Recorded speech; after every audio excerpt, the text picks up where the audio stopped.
In Montana, a winter storm has buried the Yaak Valley in 2 feet of fresh snow. And with animals bedding down to survive the cold, Tom Orr is taking the day off from his trap line to complete a lucrative craft with his friend Will Stringfellow. Hey. Hey, Tom. Hey, buddy. You give up on me? How could I give up on you? Will has 2 bow staves, trimmed and seasoned pieces of rare Osage orange wood. If they can be whittled into 4-foot recurve bows, they can fetch up to $500 a piece. Here's what I've got here, Tom. This one here is... But it's no easy task. Tom's a great bow maker. I mean, he's well known for his bow making, and he's a master at it. Actually, this is really crooked. I mean, really crooked. They're just half-made bows that have just kind of been whittled out to shape. It's so bent. But I think they were cut when they were green, and there was still moisture in them, and it put different crooks into the wood on them. Well, you think you can straighten that? Yeah, I think we can do it, buddy. Well, at least we'll give it a try. Osage orange wood has been prized for centuries for its elasticity. It was used by French trappers as early as the 1600s. But shaping it to be a powerful and accurate tool takes time and precision. We've got a fire pit, and we've got a 4-inch round pipe that has a steel plate welded to the bottom of it. Are you ready? We fill the pipe with water. You don't want to boil it, because if you boil it, then it comes out and puts out your fire. But it should be real close to boiling when you put the bow stave down into it. And then you can bend it to the shape that you want it to be bent to.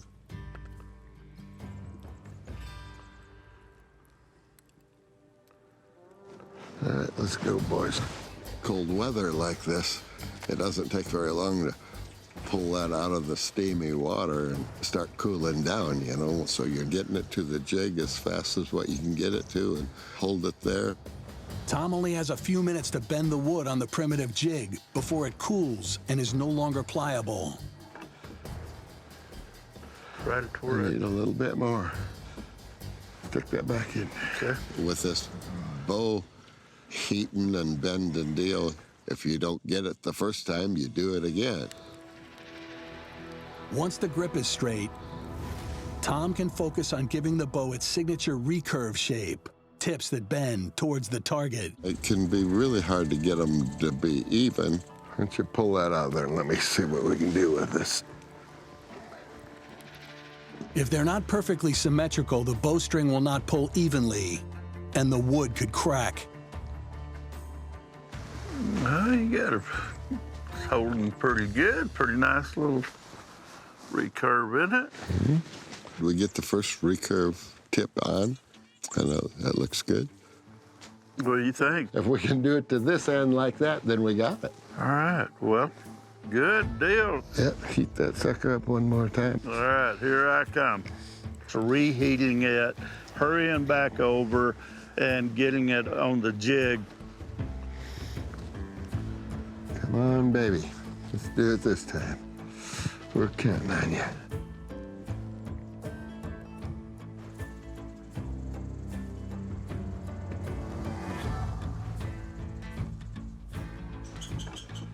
What's it look like now?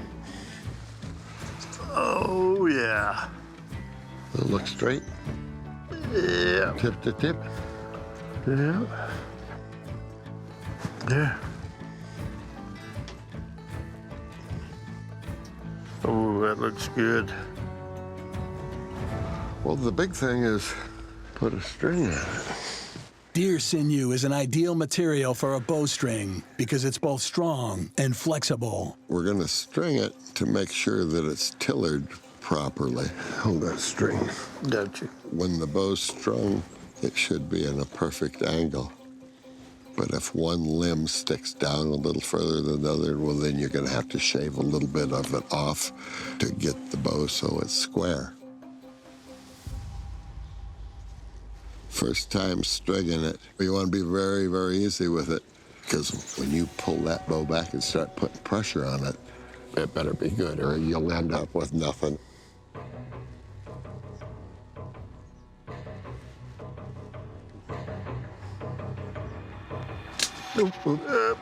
What was that sound? That was it. It broke. Let's look at this. On the recurve bow, they've put hours of labor into crafting. I wasn't even quite to the knock yet with my string, and I heard that sucker crack. There it is, right there. Yeah. If they want to salvage any potential profits, they'll need a reliable fix. All it is a little bitty surface crack right in the middle, just above the handle of the bow, so it's in a spot that really don't take a lot of pressure or bending. What do you think? If we just put a layer or two of sinew across it, it'll keep it from breaking. The sinew, it comes off of an animal's spine, comes right off the top of the back straps. It'll make it more powerful than what it is now. I like the idea. Doggone it, I was hoping we was going to be shooting those arrows by now. I thought we would be too. The only thing we can do now is sinew back the bow so it would reinforce this crack.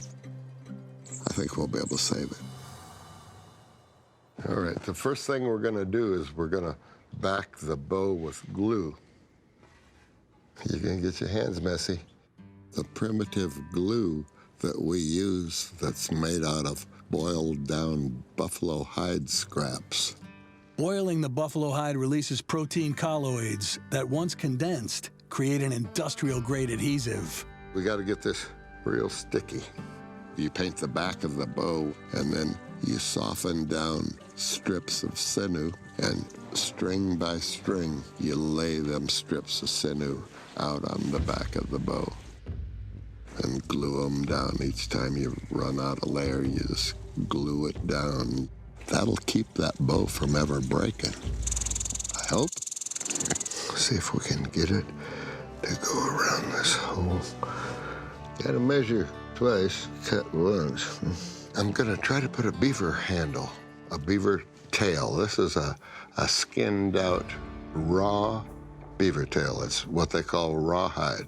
I'll sew the beaver tail into place, and then the beaver tail will really dry out, and it'll shrink, and it'll tighten right around that bow, so it ain't going anywhere.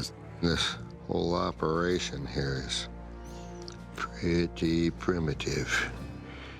In addition to the new handle, the spine of the bow has been reinforced with sinew and covered with the skin of a western rattlesnake. All right. If it shoots as good as it looks, I think we've made it. All right, there's the deer, Will. Can you see it? Yeah, barely. Okay, this will tell the truth here. All right, is this straight? Oh, yeah. Those are. I worked hard on those. We've got a lot invested in this bow, so hopefully it's not gonna break or crack or anything. Pulling back on it, I'm listening to the wood, listening for any crack or noise. Oh, nice. That bow, when I first strung it and it made that cracking noise, I thought, wow, that's it. But as it turned out, we just kind of worked around that, and I think we've got it all repaired, and the bow shoots good. Well, I tell you what, I like it. I want to make a quiver and bow case for it, maybe out of mountain lion, and then we've got some other bows. Will's got a few more bows too we can work on, and we get a little spare time. All right, thank you, buddy. Primitive bows. Where else can you go buy a primitive bow at? Yeah, that's right. It'll be a good sale. We'll make some money. It's kind of a neat thing to do, to jump from trapping to finishing up a bow, It keeps you from getting bored, I guess.